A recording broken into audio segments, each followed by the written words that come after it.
Selamat pagi Bapak, Ibu, dan teman-teman sedharma. Terimalah salam Buddhis dari saya, Namo Buddhaya. Pertama-tama saya izin duduk di atas ya, karena saya melihat eh, ada yang sedikit lebih tua daripada saya. Saya izin duduk di atas. Oke, baik.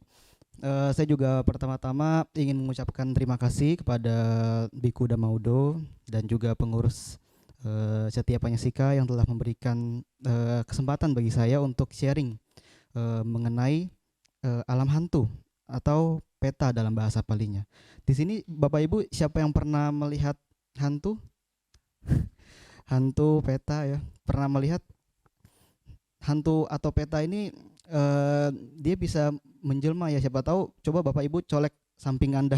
Siapa tahu bisa itu hantu ya, bercanda ya. Oke, jadi pada topik pada hari ini adalah alam hantu atau alam peta. Mereka itu merupakan apa sih gitu ya? Coba operator bisa di next. Ya, jadi sebelumnya itu ada 3 hal ya, kita kata mengantar dulu. Ada 3 hal yang membuat makhluk hidup itu berbahagia. Yang pertama adalah kita harus memiliki ilmu pengetahuan yang benar. Yang kedua adalah pekerjaan kita yang benar. Dan ketiga adalah melaksanakan dhamma. Dhamma di sini melaksanakan sila, moralitas, dan mendengarkan dhamma pada saat yang sesuai. Nah, jadi pada kali ini kita akan coba mengulas tentang apa itu peta atau hantu. Oke, boleh next. Ya, jadi peta itu kita kenal dalam bahasa Pali. Dalam bahasa Pali kita rangkap menjadi 2 bagian, yaitu pa. Pa itu dalam arti Indonesianya adalah seluruh, dan ita. Ita yang berarti telah pergi. Jadi keseluruhan yang telah pergi. Apa yang telah pergi? Ada yang tahu Bapak Ibu? Keseluruhan apa yang telah pergi? Yaitu kita mengenal ada 4 unsur di dalam tubuh kita. Yaitu padat tulang kita. Yang kedua adalah cairan seperti darah, ingus atau apa ya. Yang ketiga adalah udara, kita bernafas, dan keempat adalah panas. Coba Bapak Ibu pegang tubuh Anda ya, apakah panas? Kalau tidak panas berarti Anda sudah peta, jadi peta. Jadi 4 unsur ini telah pergi kalau kita sudah meninggal. Nah, jadi apa yang disebut peta itu adalah keseluruhan yang telah pergi. Yang pergi adalah 4 unsur ini. Nah, apa yang telah kita pergi, apa yang telah pergi itu tidak dapat kembali kecuali satu yang kita bawa kemana-mana, yaitu karma atau perbuatan. 4 unsur ini telah pergi meninggalkan kita, tetapi yang dapat terus menempel pada diri kita adalah karma. Apapun yang apapun yang Bapak Ibu perbuat, baik atau buruk, itu pun akan mengikuti ke kehidupan selanjutnya, seperti itu. Oke, jadi ini adalah alam peta. Nah, alam peta pun di sini ada 2 jenis ya. Coba boleh di next. Oke. Oh ya, sorry, sebelumnya slide sebelumnya. Nah, di sini ada 2 jenis peta. Kita tahu bahwa di dunia ini selalu ada 2 jenis. Buddha mengajarkan ada sebab dan akibat. Jadi ada 2 jenis. Menanam dan memetik hasilnya. Termasuk juga ada 2 jenis. Laki-laki, perempuan. Baik, buruk, untung rugi, puji dihina. Dan juga ini peta ini mempunyai 2 jenis gender, teman-teman. Di sini ada yang laki-laki disebut peta, bukan peta gambar map ya, bukan peta. Dan peti. Patty bukan Krabby Patty hamburger ya. Ini peta dan patty. Jadi kalau kita kulas dalam bahasa Pali, apapun yang disebut laki-laki itu selalu berakhir dengan a, dewa misalkan. Apapun yang selalu berakhir dengan i itu adalah perempuan, misalkan dewi. Nah, jadi di sini juga sama. Peta di sini adalah berarti hantu laki-laki. Kalau patty adalah hantu perempuan. Seperti itu. Oke, boleh next. Nah, jadi alam peta ini termasuk alam yang rendah, Bapak Ibu dan teman-teman. Kita mengenal ya di dalam Buddhis ada 4 alam rendah. Paling rendah adalah alam neraka. Yang kedua adalah alam peta. Kedua adalah alam binatang. Ketiga adalah alam peta, dan keempat adalah alam raksasa. Nah, Bapak Ibu, di sini adalah alam neraka yang paling rendah. Ada yang tahu mengapa dia bisa terlahir di alam neraka? Kita mengulas empat alam rendah dulu ini, karena alam peta termasuk alam yang rendah, alam yang menderita setiap harinya. Ada yang tahu Bapak Ibu kenapa dia bisa terlahir di alam neraka? Alam neraka Bapak Ibu, kalau kita lihat dalam Tipitaka, itu ada dua jenis, alam neraka dingin dan panas. Nah, mereka kebanyakan terlahir di alam neraka ini karena pada kehidupannya terus membangkitkan kemarahan, ya, sifat kemarahan. Sedikit lihat orang, wah nggak suka. Kalau mau aku wihara, misalkan setiap Panyasika lihat sandalnya, wah ini udah ada sandal musuh saya nih. Nah itu ya, dia sifatnya tidak suka, marah, benci, seperti itu. Ini bisa terlahir di alam neraka, ataupun beberapa karma-karma buruk yang sangat berat ya, seperti membunuh orang tua. Nah itu bisa terlahir di alam neraka. Alam kedua, alam binatang. Alam binatang ini apa kuncinya supaya bisa masuk, amit-amit jangan ya, ke alam neraka, alam binatang ini. Alam binatang ini selama hidupnya mereka mengembangkan sifat-sifat kebodohan. Kebodohan di sini bukan berarti dia tidak pintar. Kebodohan di sini adalah dia tidak tahu perbuatan yang sedang dilakukan itu baik atau buruk. Walaupun sudah tahu, dia tetap melakukannya. Misalkan, maaf ya kalau misalkan ada yang tersindir, misalkan dia pergi memancing. Dia sudah tahu bahwa memancing itu akan mengakibatkan suatu makhluk hidup terluka. Tapi dengan kesenangan indriawi dia tetap melakukannya. Nah itu hati-hati teman-teman. Jadi apapun yang sudah kita tahu perbuatan baik atau buruk, itu harus kita hindari jika buruk. Kalau benar, kita tetap jalankan, seperti itu. Jadi alam binatang yang bisa terlahir di alam binatang ini, dia tidak tahu nih apa yang dia kerjakan pada saat itu baik atau buruk, seperti itu. Nah yang ketiga adalah alam peta. Alam peta ini akan kita bahas lagi lebih dalam. Dan keempat ini alam raksasa, atau misalkan di Indonesianya kita bilang alam jin ya, alam raksasa seperti genderuwo atau semacamnya seperti itu ya. Nah ini alam raksasa ini mengapa bisa terlahir di sini, di alam raksasa ini? Ada yang tahu? Biasanya tubuhnya digambarkan besar ya, besar, berbulu, berambut panjang, mengerikan gitu ya. Ini dikarenakan pada semasa hidupnya dia mengembangkan sifat kebencian, iri hati. Dia nggak suka lihat sama tetangganya misalkan, wah rumputnya hijau ya, saya nggak suka tuh. Atau dia baru beli mobil baru gitu, iri hati, tidak suka. Dia selama hidupnya itu kalau misalkan ada pesaing dia yang lebih unggul, dia tidak suka, iri hati, dan dia terus mengembangkan sifat-sifat itu. Nah di kehidupan selanjutnya, jika masih terbawa, ini bisa terlahir di alam raksasa, alam asura. Jadi sura itu artinya bercahaya, a itu tidak ya. Jadi asura, alam yang tidak bercahaya gitu. Oke, bisa next. Nah kalau kita lihat ya, bisa diperbesar operator. Di sini kita bilangnya sebut sebagai paticca samuppada. Nah jadi kita bisa lihat ya, di sini ada makhluk raksasa ya. Ada makhluk raksasa, dia mencengkram seperti bola ya, seperti bola. Nah di luar dari bola samsara tersebut kita melihat ada sang Buddha ya. Ada sang Buddha di luar, yang berarti di mana roda samsara ini adalah roda lingkaran kehidupan kita yang terus berputar. Mengapa sang Buddha ada di luar?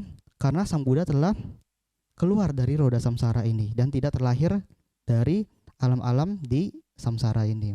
Nah kalau kita bisa lihat di lingkaran yang paling atas itu adalah alam dewa, alam para dewa. Nah alam para dewa ini hidupnya menyenangkan. Di sana kita bisa ya, di sana kita memikirkan apapun gitu ya, pizza gitu, langsung datang pizza di depan. Ya di sana memang seperti itu. Mereka apapun yang mereka inginkan itu bisa tercapai. mengapa alam dewa dikatakan alam yang menderita juga, alam samsara?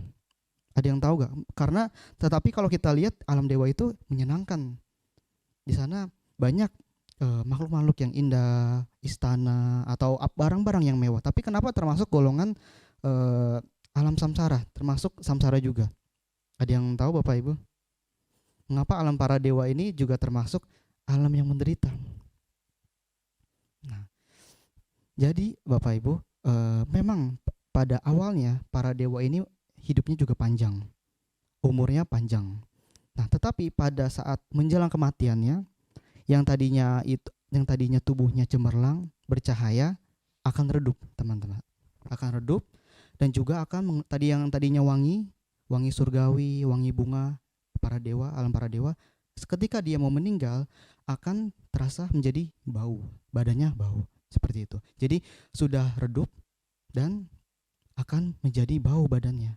Setelah itu mereka bisa melihat, setelah mereka meninggal di alam dewa ini, mereka akan terlahir di mana. Dan ketika mereka terlahir lebih rendah di alam para dewa, mereka akan biasanya merasakan ketakutan. Nah, itulah yang dinamakan alam para dewa menderita karena hal tersebut. Mereka masih menderita ketika ingin meninggal di dunia tersebut dan masih terus berada di roda samsara ini. Dan semakin tinggi alam dewa tersebut, semakin dia tidak bisa berbuat kebajikan. Kita umpamakan seperti ini. Misalkan kita sudah memiliki segalanya ya gitu. Di dunia ini kita mau segalanya apa bisa. Mau mobil sport bisa. Mau makan yang mewah-mewah bisa. Nah, buat apa lagi kita buat kebajikan? Dan mereka biasanya sudah lupa akan kebajikan. Mereka terus menikmati apa yang mereka punya. Nah, alam dewa ini seperti ini. Dia telah lupa apa yang harus dia kembangkan, kebajikan apa yang terus dia lakukan. Dia hanya menikmati apa yang dia punya. Dan ini terjadi di alam para dewa dan akhirnya bisa turun ke alam yang lebih rendah. Oke. Nah, ini yang kedua di kanan ini kita bisa lihat ya, ini dinamakan alam asura. Jadi Bapak Ibu bisa lihat ada satu pohon yang batangnya tumbuh di alam asura, tetapi di atasnya itu buahnya jatuh di alam para dewa. Nah, jadi dikisahkan juga alam asura ini dulunya adalah dari alam dewa dan dia bertentangan dengan alam dewa itu sendiri. Nah, jadi kita bisa lihat ya di sini alam asura ini berperang dengan alam para dewa. Nah, jadi mereka selalu mengembangkan iri hati. Jadi mengapa pohon tersebut ada di alam asura tetapi buahnya yang menikmati adalah alam para dewa. Nah, ini makanya asura ini diidentik dengan sifat-sifat iri hati, tidak puas, tidak merasa senang, seperti itu. Nah, di bawah alam asura kita bisa lihat alam binatang ya. Alam binatang ini yang ada di sekitar kita. Jadi penderitaan alam binatang sudah tahu ya teman-teman, Bapak Ibu ya. Penderitaan alam binatang yaitu kebodohan. Yang kedua itu adalah kalau misalkan dia terlahir di seperti ayam, sapi, dia akan bisa dipotong. Nah, ini penderitaan di binatang. Nah, yang di bawah ini adalah alam neraka yang warna merah ya, api membara. Nah, di sini adalah alam neraka yang tadi sudah saya jelaskan. Yang di kiri, nah di sini adalah alam peta. Alam peta ini diderita oleh rasa kelaparan dan kehausan. Tetapi tidak cuma itu aja ya. Nanti kita lihat jenis-jenis peta. Ada 37, banyak Bapak Ibu. Jadi bukan cuma hanya satu. Nah, di atasnya ini adalah alam manusia, di atas alam peta. Coba ke atas sedikit. Ya, di sini adalah alam manusia. Berkeluarga, beristri ya, seperti ini. Menjalankan kehidupan duniawi. Seperti itu. Oke, jadi alam manusia tadi mengapa bisa masih menderita? Sang Buddha sudah ajarkan ya, karena manusia menderita karena lahir, tua, sakit, dan mati. Nah, jadi seperti itu. Jadi masing-masing 6 alam ini mengapa disebut alam samsara? Karena masing-masing alam mempunyai penderitaannya masing-masing. Seperti itu Bapak Ibu. Oke, boleh next. Nah, kalau kita lihat di sini ya, bisa ke paling bawah, di zoom paling bawah. Nah, jadi di sini adalah alam tidak bahagia, ada alam menderita, 4 alam paling bawah. Neraka, binatang, hantu kelaparan, dan asura, alam raksasa. Nah, di sini umurnya tidak terbatas. Umurnya tidak terbatas, termasuk juga alam manusia. Manusia tidak terbatas karena apa? Tidak terbatas karena apa? Jika alam dewa ke atasnya itu mereka sudah ada waktunya, umurnya. Misalkan 500 tahun surgawi. Pada saat tahun ke 500 tahun surgawi mereka meninggal. Tetapi kalau kita tidak menentu. Tidak menentu, bisa meninggal kapan saja. Nah, ini makanya dinamakan 5 alam yang tidak terbatas umurnya. Tidak terbatas umurnya berarti tidak ada waktu tertentu di mana dia bisa meninggal. Jadi bisa kapan saja meninggalnya. Jadi banyak ya kasus-kasus di bumi ini. Misalkan ketika di rahim seorang ibu bisa meninggal.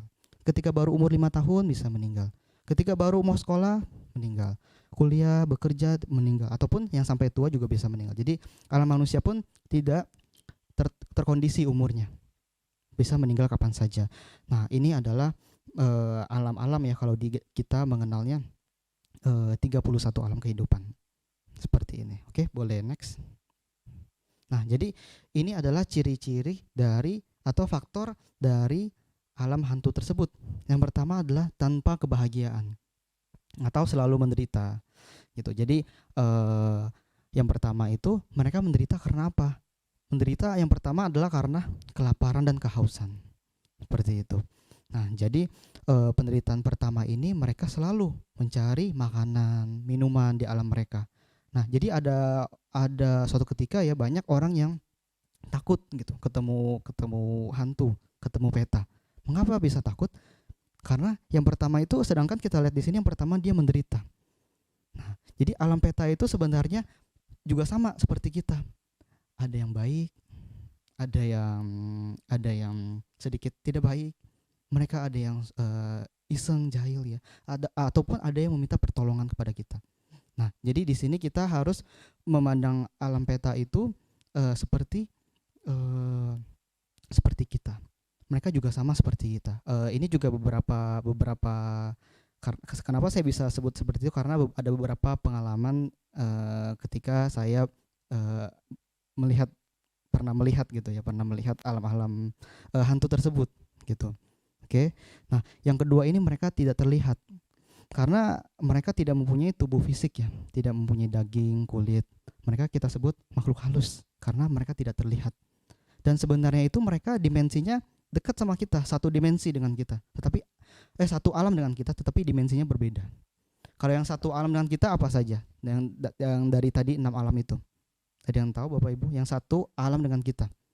Alam binatang ya masih kita bisa kelihatan. Alam manusia bisa. Alam apa lagi? Cuma 2 itu saja, alam binatang dan alam manusia. Alam hantu atau alam peta ini juga berada di sekitar kita, di alam manusia. Cuma dimensinya berbeda, teman-teman. Dimensinya berbeda, maka kita tidak bisa melihatnya. Oke, yang ketiga adalah bentuk tubuh tidak menentu. Jadi bentuk tubuhnya tidak hanya seperti manusia saja. Jika dia meninggalnya misalkan kecelakaan, bunuh diri, ataupun akibat dari pembunuhan, itu bisa terjadi tubuhnya seperti yang terakhir dia meninggal. Itu bisa. Oke. Nah, yang keempat adalah dekat dengan alam manusia. Nah, ini yang saya katakan mereka ini sebenarnya dekat sama alam manusia. Bisa jadi tadi ketika Bapak Ibu membaca parita bisa jadi di sebelah Anda alam hantu gitu ya. Ada hantu gitu mau ikut membaca parita. Nah, seperti itu. Jadi yang kelima adalah umurnya juga tidak menentu. Nah, umur mereka itu tidak menentu. Karena apa? Mereka hidup dan bisa terlahir kembali ketika ada yang melimpahkan jasa kepada mereka. Jadi atas pelimpahan jasa inilah mereka bisa terlahir kembali. Tetapi jika ada leluhur, ada saudaranya masih hidup tidak pernah melakukan pelimpahan jasa, mendoakan mereka atau mengingat mereka satu kali pun mereka melakukan pelimpahan jasa, itu mereka tidak akan bisa keluar dari alam tersebut. Jadi yang pertama yang paling membantu alam mereka bisa keluar dari alam mereka adalah pelimpahan jasa. Nah, ini adalah umurnya tidak menentu karena hal tersebut. Nah, yang kelima adalah menderita kelaparan dan kehausan. Ini adalah penderitaan utama dari mereka. Menderita lapar dan haus seperti itu. Oke, bisa next. Nah, jadi di sini itu ada dua ya dari faktor dari alam peta ini. Yang pertama adalah bergantung pada kondisi karma dan pelimpahan jasa dari makhluk lain. Makhluk lain itu maksudnya adalah kita. Ya, jadi kan ada ya beberapa cerita gitu. Misalkan ketika saudara meninggal dimimpikan tuh, dimimpikan. Mereka misalkan minta apa? Minta babi gitu ya. Minta masakan apa gitu ya. Minta dibawakan baju, minta dibakarkan apa seperti ini. Nah, itu menurut Bapak Ibu itu memang bisa terjadi atau tidak? Atau ada yang pernah mengalami hal tersebut tidak? Pasti ada ya beberapa gitu ya. Mereka bisa dimimpikan, mereka bisa didatangi seolah-olah mereka meminta sesuatu. Nah, ini mereka artinya adalah membutuhkan bantuan kita, melakukan pelimpahan jasa dari kita. Nah, ini nantinya akan kita bahas lebih lanjut. Yang kedua ini adalah ada 37 jenis makhluk peta. Makhluk peta ini ada banyak, teman Bapak Ibu. Nah, tapi hanya ada satu yang bisa menerima pelimpahan jasa kita. Ada satu yang disebut adalah para datu pajiwika peta. Nah, ini yang harus kita ingat ya Bapak Ibu. Jadi hanya ada satu yang bisa menerima pelimpahan jasa kita, yaitu para datu pajiwika peta. Oke, bisa next. Nah, jadi peta ini ada 37 jenis. Nah, ini 4 jenis pertama, yaitu setan atau hantu yang memelihara hidupnya dengan memakan makanan yang disuguhkan dalam upacara sembahyang dan penyaluran jasa. Nah, berarti banyak ya Bapak Ibu ketika kita cengbeng atau cit gue ya kan kita biasanya di rumah-rumah atau ke kuburan kita mempersembahkan ya persembahan atau minuman atau apa. Nah, ini yang bisa menerimanya adalah makhluk jenis peta ini. Para datu pajiwika peta, mereka bisa menerimanya. Yang kedua adalah setan atau hantu yang selalu lapar dan haus. Yang ketiga, hantu yang selalu kepanasan. Keempat adalah setan yang sejenis asura, hantu tetapi badannya seperti asura, badannya besar seperti itu. Nah, ini 4 jenis pertama. Yang selanjutnya, ini ada 12 ya, ada banyak ya. Hantu yang memakan air ludah, dahak dan muntah. Nah, ini hati-hati bagi Bapak Ibu yang toilet rumahnya tidak pernah disiram atau agak sedikit kotor gitu ya Bapak Ibu. Jadi jenis hantu ini biasanya memakan hasil dari kita buang air kecil, buang air besar, ludah, ingus atau apapun itu. Makanya kita harus mengingatkan bahwa kondisi kamar mandi itu harus selalu bersih, teman-teman. Jangan jadi sarang dari makhluk wantasa peta, makhluk yang memakan dahak, muntah dan lain-lainnya. Nah, jadi di sini diingatkan bahwa rumah harus selalu bersih. Jadi menghindari makhluk jenis peta yang pertama. Yang kedua ini adalah hantu yang memakan mayat manusia dan binatang. Nah, ini ada memang ada sejenis makhluk seperti ini. Kalau biasanya di Tibet ya Bapak Ibu, kalau di Tibet orang meninggal itu mereka biasanya jasadnya dibuang begitu saja, tidak dikubur atau tidak dibakar. Mereka dibuang di pegunungan yang tinggi dan dimakan oleh burung pemakan bangkai. Nah, dari sana juga bisa mengundang makhluk-makhluk jenis peta ini ya, kunapasa peta, mereka juga ikut memakan bangkai manusia, bangkai mayat seperti itu. Nah, ini yang kedua. Yang ketiga adalah setan yang makan berbagai macam kotoran. Ini hampir sama dengan peta yang pertama. Yang keempat ini adalah setan yang di mulutnya selalu ada api. Nah, ini nanti bisa kita ulas lagi, ada videonya juga. Setan yang selalu mulutnya itu ada api, kobaran api. Jadi dia tidak bisa makan. Ketika mulutnya dibuka, ketika ada makanan, ketika mulutnya dibuka, keluar api. Makan itu tuh gosong jadi bara. Mereka tidak bisa makan. Seperti itu. Nah, ini banyak ya. Ada yang mulutnya sekecil lubang jarum. Ada yang selalu dikendalikan oleh nafsu sehingga lapar dan haus, bertubuh hitam, arang ya, mempunyai kuku tangan kaki yang panjang setajam pisau, bertumbuh tinggi setinggi gunung, bertumbuh ular ya, ataupun sejenis kalau orang bilang siluman atau apa ya. Ini bisa makhluk peta bisa menyerupai hewan-hewan tersebut. Nah, ada juga hantu yang menderita di siang dan senang di waktu malam. Nah, ini ada dikisahkan. Jadi ada satu orang ya, selama hidupnya itu dia selalu seimbang dalam perbuatan kebajikan dan ketidakbajikan. Jadi mengapa dia di waktu siang itu dia menderita dan di waktu senang, dia di waktu malam dia senang. Jadi di waktu pagi sampai siang dia itu pekerjaannya membunuh, berburu. Tapi ketika malamnya ditobat nih, tobat Buddha, tolong maafkan saya. Ketika saya tadi pagi sampai siang saya membunuh, saya berburu gitu ya. Seperti itu dia melakukan pertobatan, berdoa. Tapi besoknya begitu lagi gitu ya. Mereka pagi sampai siang membunuh, berburu, apapun perbuatan baik ya nggak dilakukan. Tapi sore ke malam mereka berdoa. Tolong ampuni dosa saya seperti itu. Tolong ya berdoa seperti itu ya. Jadi ketika meninggal mereka akan menderita di waktu siang dan senang di waktu malam. Mereka akan menderita di waktu pagi sampai siang tidak menerima makanan. Tetapi ketika malam hari mereka menjadi seperti dewa. Menjadi seperti dewa, di kanannya ada yang mendampingi, di kirinya juga ada yang mendampingi. Nah makanya ini kita harus hati-hati, jangan sampai juga seperti ini ya. Kita setiap hari melakukan kebajikan, nanti sorenya atau malamnya kebalikannya kita berbuat lagi yang perbuatan buruk. Ini bisa terlahir di alam sini. Jadi kita harus konsisten dalam melakukan kebajikan seperti itu. Nah ada juga yang hantu yang mempunyai kekuatan ilmu gaib. Nah ini biasanya hantu-hantu, kalau misalkan ada beberapa orang yang terkena black magic ya atau apa, hantu-hantu yang dipergunakan tuh sejenis ini, Maha Mahida Dikapeta. Nah ini hantu yang selalu digunakan oleh, ya kalau kita bisa bilang kasarnya dukun ya atau apa seperti itu. Jadi makhluk ini mempunyai kekuatan ilmu gaib yang bisa, ataupun kalau Bapak Ibu pernah melihat ya, pernah mempunyai pengalaman misalkan di rumah Bapak Ibu tiba-tiba ada yang jatuh gitu ya, barang jatuh sendiri atau apa, kalau Bapak Ibu lihat bukan ada binatang yang kesenggol, ya hati-hati ya Bapak Ibu. Gitu. Jadi ada lagi peta 21. Bisa next. Nah ini peta 21, setan yang mempunyai tulang bersambung tetapi tidak mempunyai daging. Ini cuma hanya kelihatan tulangnya saja. Ada juga setan yang dagingnya terpecah-pecah. Setan yang mempunyai daging berkeping-keping.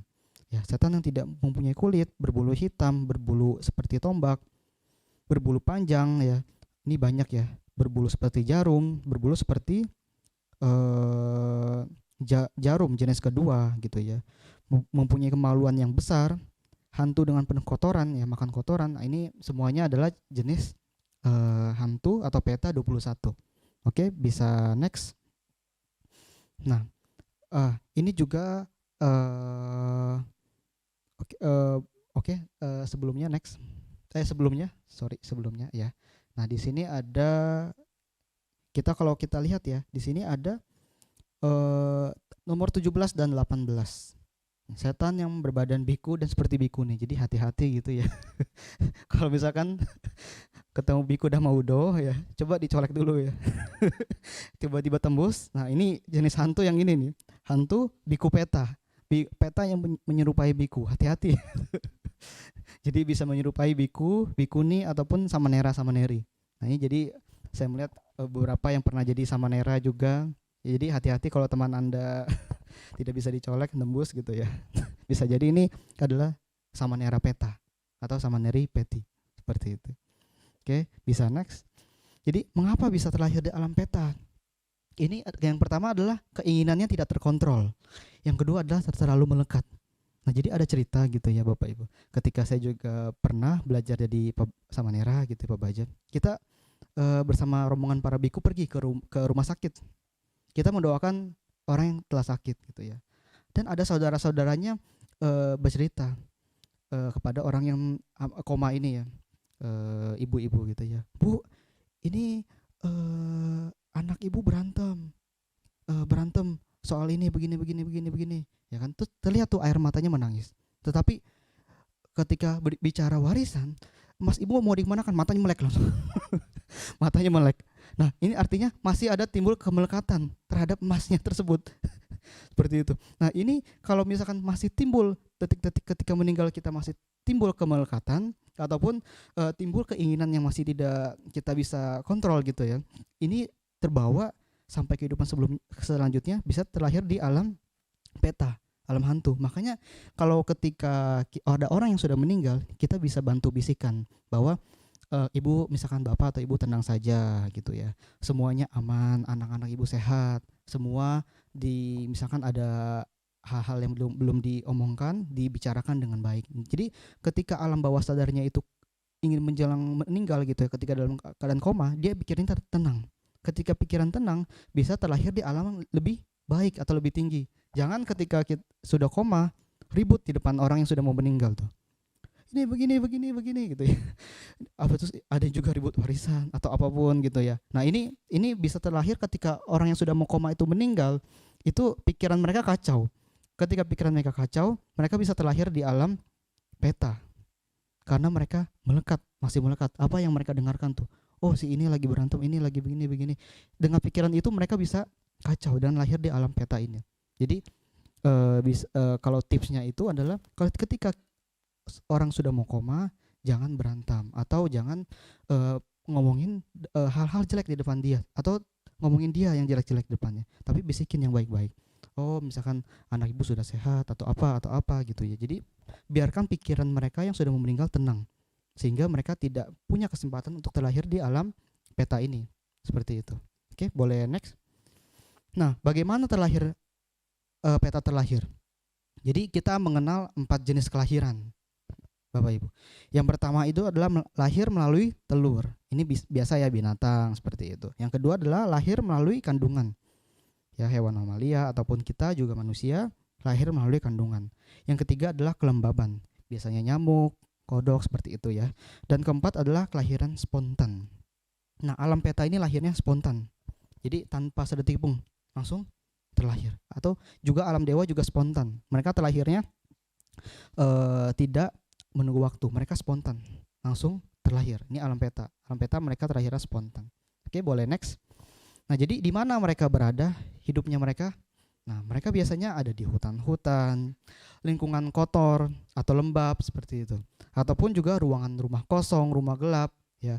Dan juga ada di Tirokuda Sutta, mereka para mendiang datang ke rumah mereka masing-masing. Berdiri di luar dinding dan di perempatan jalan, di pertigaan jalan dan di dekat kusen pintu. Nah, jadi hati-hati kalau pintu rumah Anda sering diketok gitu ya. Berarti para mendiang Anda menunggu di sana tuh. Cepat-cepat segera lakukan pelimpahan jasa. Nah, jadi ini ya, mereka mereka menempati ya di sini, di rumah-rumah kosong, tempat gelap, di dinding, kusen pintu dan lain-lain. Oke, boleh next. Nah, jadi dikisahkan ada Ulambana Sutra. Jadi Ulambana Sutra ini versi Mahayana ya. Ketika ada ibunya dari Biku Mahamoggallana ini terlahir di alam neraka dan dia itu tidak bisa memakan apa yang dikasih, memakan makanan yang diberikan oleh Mahamoggallana. Mahamoggallana ini kan biku yang sakti. Beliau bisa mencapai ke alam neraka dan membantu ibunya. Oke, bisa next, ada videonya sih ini.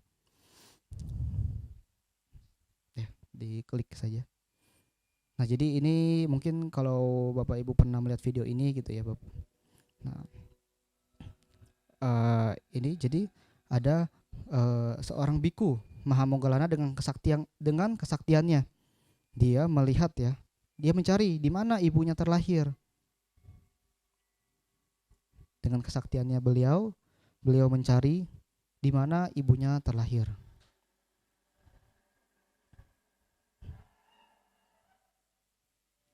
Nah, beliau mencari ke alam neraka. Biku Mahamoggallana mencari ke alam neraka, di mana ibunya. Beliau masih mencari yang mana ibunya. Ini adalah jenis neraka panas ya, neraka panas.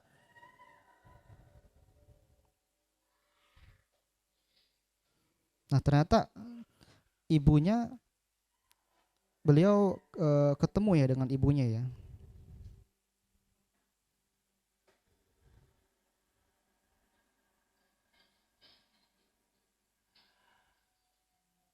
Nah, ini adalah ibu beliau.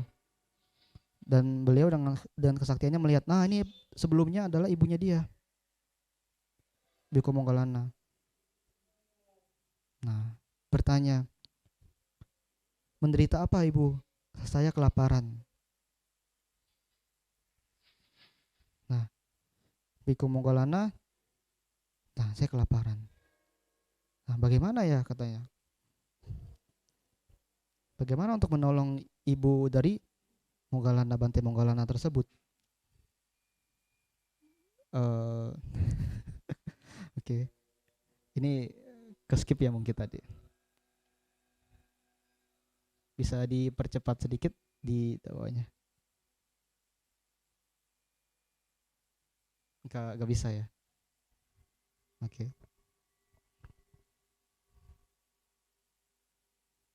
Tadi mungkin ke skip ya, nggak apa-apa.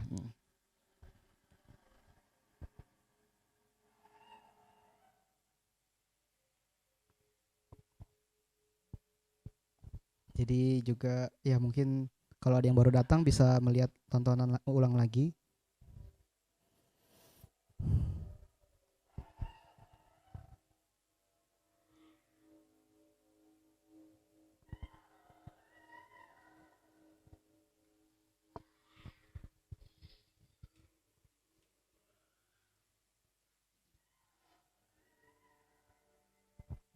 Hungry Ghost Festival. Kita juga cheat gue ini juga ada Hungry Ghost Festival ya biasanya ya.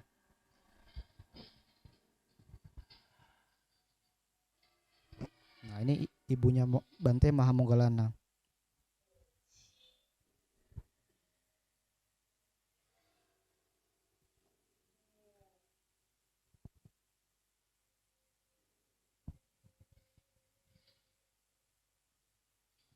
Ibunya ini menderita kelaparan.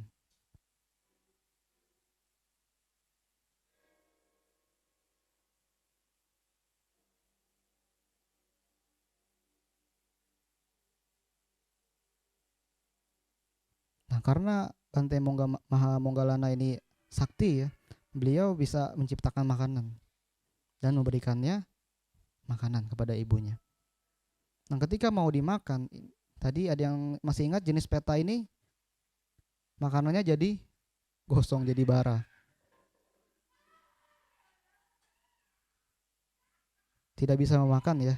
Makanannya jadi gosong, jadi merah membara. Ibunya ini bilang dia tidak bisa memakan makanan yang diberikan, menjadi bara, gosong.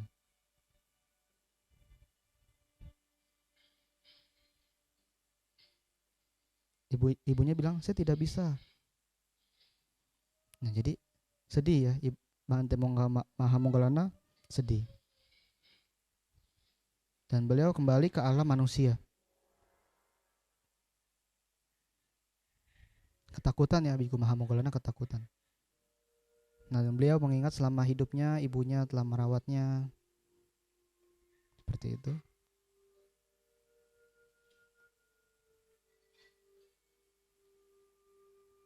Nah, beliau sedih dan beliau meminta pertolongan kepada Sang Buddha.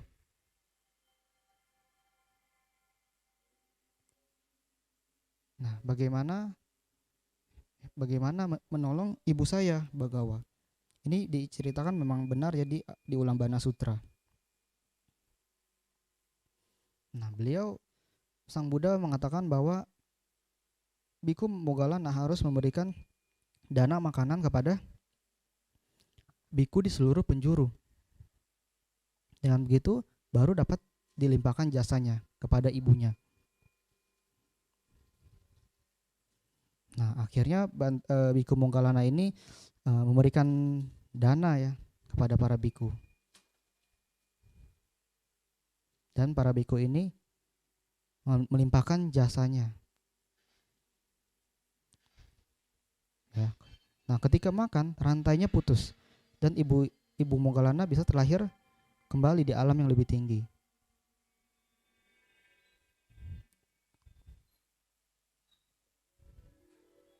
Nah, akhirnya ibu Moggallana terlahir di alam yang lebih tinggi.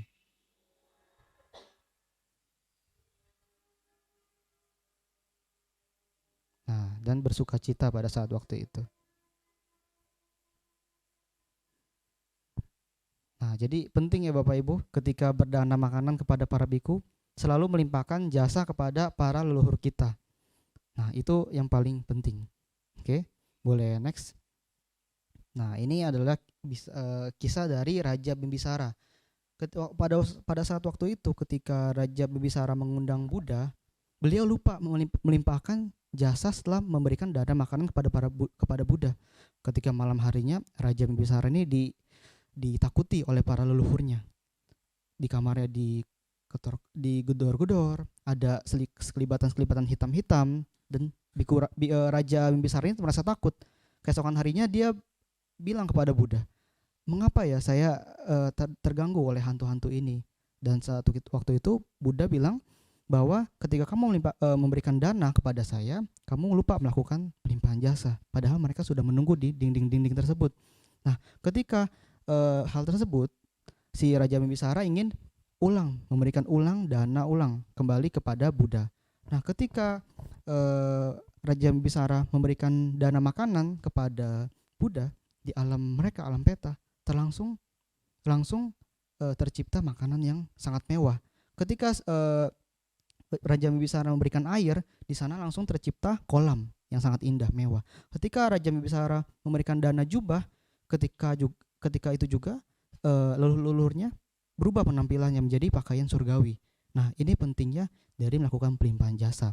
Jadi ada dua ya dikisahkan. Yang paling terkenal dalam Mahayana ada Ulambana Sutra, Theravada ada kisah dari Raja Bimbisara.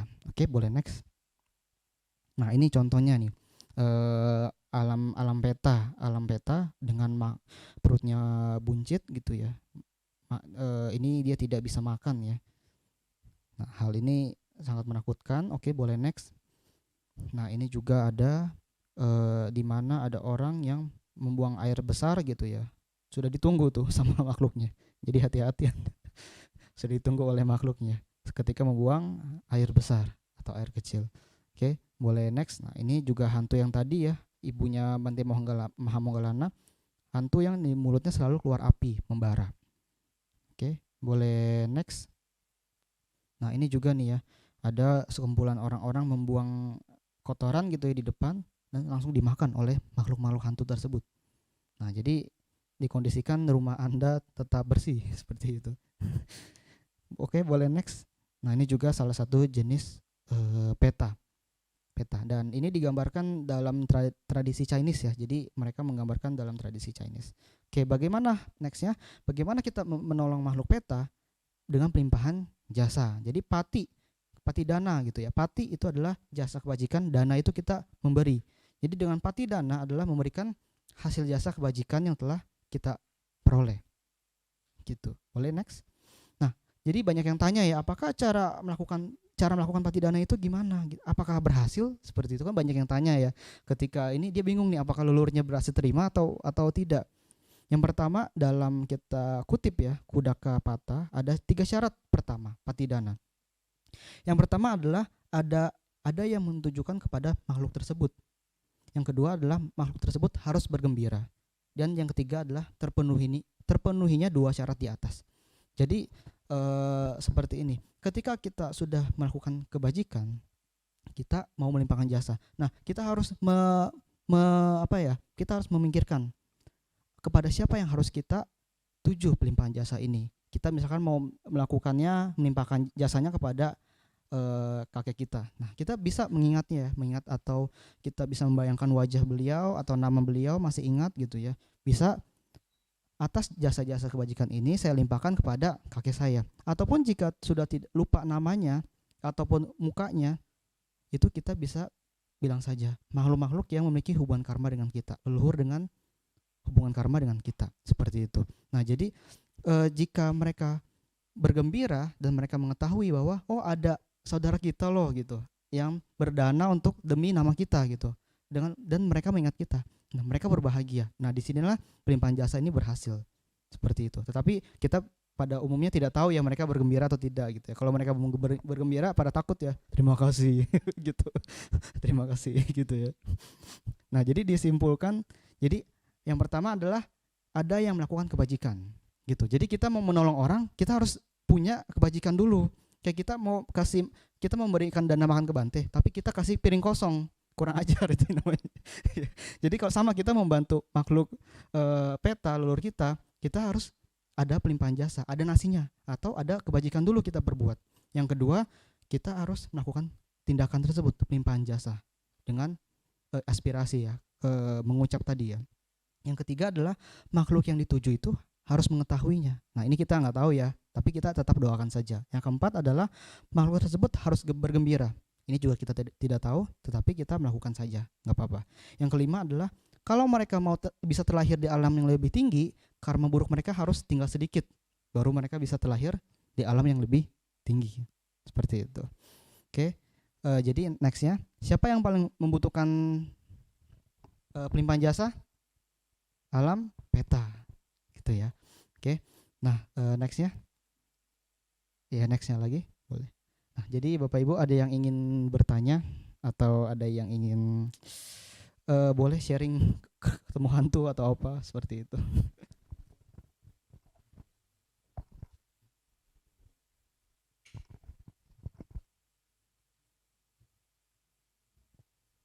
Ya siapa tahu gitu ya, pernah melihat hantu atau bermimpi atau apa, boleh di-sharing atau mau bertanya apapun yang masih ingin ditanyakan seperti itu. Kalau misalkan tidak ada, kita bisa tutup saja. Bisa kembali nextnya. Kembali slide-nya, sorry. Nah, jadi tidak sepatutnya takut terhadap hantu atau peta ya. Tidak sepatutnya mengusir hantu juga ya. Jangan kita takut, kita usir juga gitu ya. Tetapi dengan motivasi yang welas asih ya. Motivasi yang welas asih karena mereka juga merupakan makhluk yang menderita, kita harus berbagi jasa kebajikan. Oke. Mungkin dari saya itu saja ya. Terima kasih. Namo Buddhaya.